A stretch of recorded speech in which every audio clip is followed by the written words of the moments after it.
Angle of repose की बात चल रही। ये आपका क्या है? ये आपका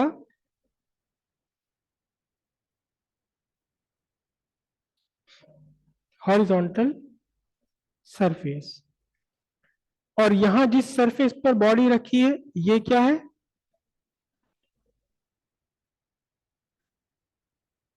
इंक्लाइंड सरफेस। और इंक्लाइंड सरफेस ऐसी है कि बस अब ये बॉडी बस फिसलने ही वाली है, डाउन द प्लेन चलने के लिए रेडी है, चलने ही वाली है डाउन द प्लेन। अब इस इंक्लाइंड सरफेस और हॉरिजॉन्टल, इन दोनों के बीच जो भी एंगल बना, कौन सा एंगल? वो एंगल के इंक्लाइंड सरफेस पर रखी हुई बॉडी फिसलने ही वाली है। इस एंगल को हम क्या बोलेंगे? Angle of repose. लिखेंगे अभी से बाद में। अब यहां हम अपने सारे के सारे फ्री बॉडी डायग्राम बनाते हैं। फ्री बॉडी डायग्राम का मतलब सारी की सारी फोर्सेस हमने यहां बनानी है।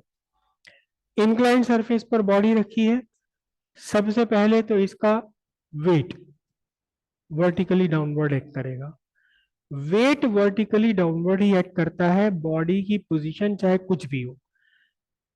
आपका वेट है, आपका वेट कहाँ काम कर रहा है? Exactly vertically downward. भले ही आप चेयर पर बैठे हैं, या वो जो बच्चों का फिसलने वाला वो झूला लगा हुआ उस पर आप फिसल रहे हैं, या हवा में उड़ रहे हैं सुपरमैन की तरह, कुछ भी है, वेट को कोई मतलब नहीं है। Weight always act vertically downwards. तो पहला आपने वेट बनाया, this is weight, weight vertically downward, this is weight vertically downward. Okay. अब इंक्लाइंड सरफेस का रिएक्शन, सरफेस का रिएक्शन हमेशा परपेंडिकुलर टू द सरफेस होता है। यह आपकी बॉडी है, यहां इस सरफेस पर रखी है। ये सरफेस बॉडी पर कहां फोर्स लगा रही है? सीधे अपने अपने आप के perpendicular. This is the direction of force, perpendicular to the surface, हर तरफ से एंगल 90 डिग्री बन रहा होगा। अगर ये सरफेस इंक्लाइंड हो जाती है तो भी सरफेस का रिएक्शन सरफेस के परपेंडिकुलर ही रहना है। समझ रहे हैं इस बात को? अभी तो देखिए, सरफेस के परपेंडिकुलर, मैंने सरफेस, कौन सी सरफेस है ये? हॉरिजॉन्टल सरफेस है। हॉरिजॉन्टल सरफेस है तो आपके इस सरफेस का रिएक्शन बॉडी पर क्या है? Vertically upwards. लेकिन अगर ये सरफेस इंक्लाइंड होती चली जाए तो आपका जो रिएक्शन है ये वर्टिकली अपवर्ड नहीं रहेगा, ये घूमता चला जाएगा। लेकिन कैसा रहेगा?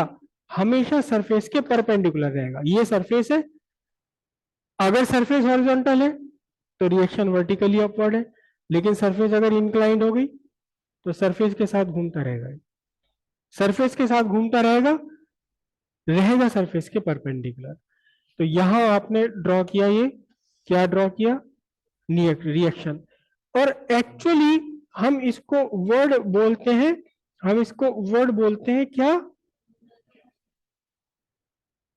याद रखिएगा, फिजिक्स में मैथमेटिक्स में नॉर्मल वर्ड का मीनिंग होता है परपेंडिकुलर, नॉर्मल रिएक्शन। ठीक है। अब क्योंकि ये स्लाइड डाउन की स्थिति में है, it is at the verge of slide down, down down the plane इसका मूवमेंट होने वाला है।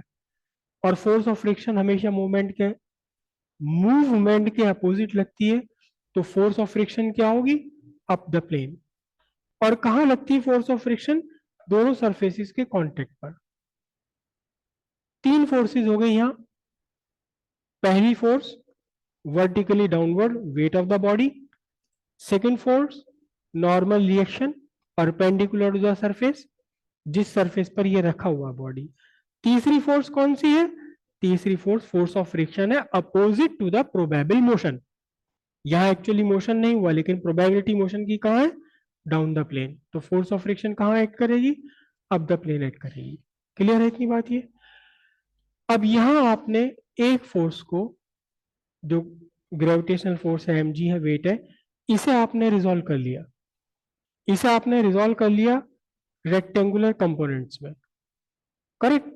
इस तरह से रिजॉल्व किया। और भी बहुत सारे कंपोनेंट बन सकते थे, इस तरह रिजॉल्व किया कि एक कंपोनेंट तो आपका अलोंग द सरफेस आ गया, अलोंग द सरफेस, और दूसरा कंपोनेंट कहां गया, perpendicular to the surface, normal to the surface, right. यहां आपका एंगल ये थीटा है। ट्राइंगल का नाम मैं नहीं लिख रहा, बेकार में कंजस्टेड हो जाएगा डायग्राम। इस पूरे ट्राइंगल में एक एंगल आपका राइट एंगल है, क्योंकि आपका ये हॉरिजॉन्टल हॉरिजॉन्टल लाइन है, और ये लाइन कौन सी है एमजी की, वर्टिकल लाइन। हॉरिजॉन्टल और वर्टिकल के बीच एंगल हमेशा 90 डिग्री, करेक्ट। तो एंगल का तीसरा बचा हुआ, ट्राइंगल का तीसरा बचा हुआ एंगल हो गया 90 माइनस थीटा, करेक्ट। उसके बाद देखें तो ये इंक्लाइंड सरफेस के साथ में एम जी कॉस थीटा भी, ये आपके लाइन कंपोनेंट बन रहा है। ये कैसा है, ये परपेंडिकुलर है। तो दोनों एंगल्स का सम 90 डिग्री है, उसमें से एक एंगल है आपका 90 माइनस थीटा, तो दूसरा एंगल कितना बचा, थीटा। अब आप इसके रिजॉल्व कर सकते हैं एमजी को। थीटा जिस एंगल के साथ बनता है, ये कंपोनेंट बन गया आपका एम जी कॉस थीटा, और जिस कंपोनेंट के साथ थीटा नहीं बना हुआ, ये कौन सा कंपोनेंट बन गया, साइन कंपोनेंट, ठीक है। ये आपका बेसिक रेजोल्यूशन हो गया बिल्कुल। अब इस बॉडी का जो मोशन है वो अलोंग द सरफेस है। बॉडी का परपेंडिकुलर टू सरफेस कोई भी मोशन नहीं है। बॉडी का परपेंडिकुलर टू सरफेस कोई मोशन नहीं है। परपेंडिकुलर टू सरफेस का मतलब, ये बॉडी है, ना तो ये सरफेस से ऊपर को उठ रही, ना सरफेस को तोड़ करके अंदर जा रही। परपेंडिकुलर टू सरफेस इस बॉडी का मोशन नहीं है, ना तो सर उछल रही है बॉडी सरफेस के परपेंडिकुलर, ना सरफेस को तोड़ करके अंदर जा रही। इसका मतलब क्या हुआ, क्या कहोगे आप, ये कहेंगे कि इस बॉडी पर perpendicular to the surface net force zero है। Perpendicular surface net force zero है, और नेट फोर्स किस किस का सम है, एक आर है और दूसरा, अगर आर को आप पॉजिटिव लेते हैं तो एम जी कॉस थीटा को क्या लेंगे, नेगेटिव। तो R plus R, sorry R minus M G cos theta equal zero. तो सीधी सी बात यह है, क्या बना आपका, R equals M G cos theta. Since there is no motion perpendicular to the surface, कौन सी वाली surface, perpendicular to the inclined surface, hence r equals mg cos theta, correct. यहां तक की बात समझे। अब ये at the verge of slide down है, बस नीचे की तरफ फिसलने ही वाली है। अभी फिसल नहीं, फिसलने वाली है, अभी फिसल ही नहीं है। तो आप अलोंग द सरफेस क्या कह सकते हैं, अलोंग द सरफेस भी नेट फोर्स अभी जीरो है, अभी वो फिसलने वाली है। एक फोर्स है जो इसे डाउन द सरफेस फिसलाने की कोशिश में है, एम जी साइन थीटा, और दूसरी फोर्स अप द सरफेस जो इसे रोकने की कोशिश में है ना। और ये अभी ना तो डाउन फिसल रही, डाउन द सरफेस, ना अप द सरफेस जा रही, ठीक है। Since at the verge of slide down there is no motion along the inclined surface, hence force of friction equals mg sin theta, force of friction equals mg sin theta। यहां ये terminology आपको याद रहेगी। Books में इस force of friction को कुछ और लिखते हैं, मैं तो कैपिटल एफ के साथ स्मॉल एफ बना देता हूं।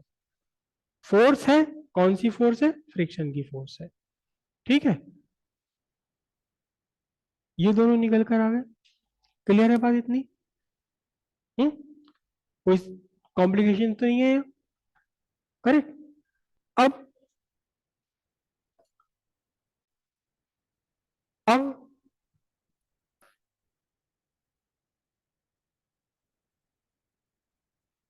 by the definition of coefficient of friction. क्या है कोफिशिएंट ऑफ फ्रिक्शन? याद कीजिए, म्यू इज इक्वल टू, नहीं, जो बिल्कुल है, force of friction by normal reaction, जो बिल्कुल बेसिक डेफिनेशन है। यहां फोर्स ऑफ फ्रिक्शन का मैग्नीट्यूड कितना है? M G sine theta. और नॉर्मल रिएक्शन कितना है? एम जी कॉस थीटा है। तो इसलिए अब आपका म्यू इक्वल्स क्या हुआ? Tan theta. लेकिन इससे पहले पहले अभी हमने किया था एंगल ऑफ फ्रिक्शन भी किया था हमने, है ना? लेकिन mu equals tan theta dash कर देता हूं मैं इसको, है ना?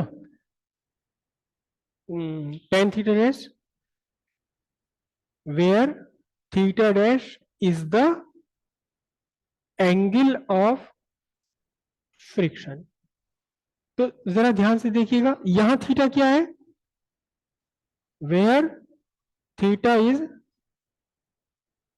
Angle of repose.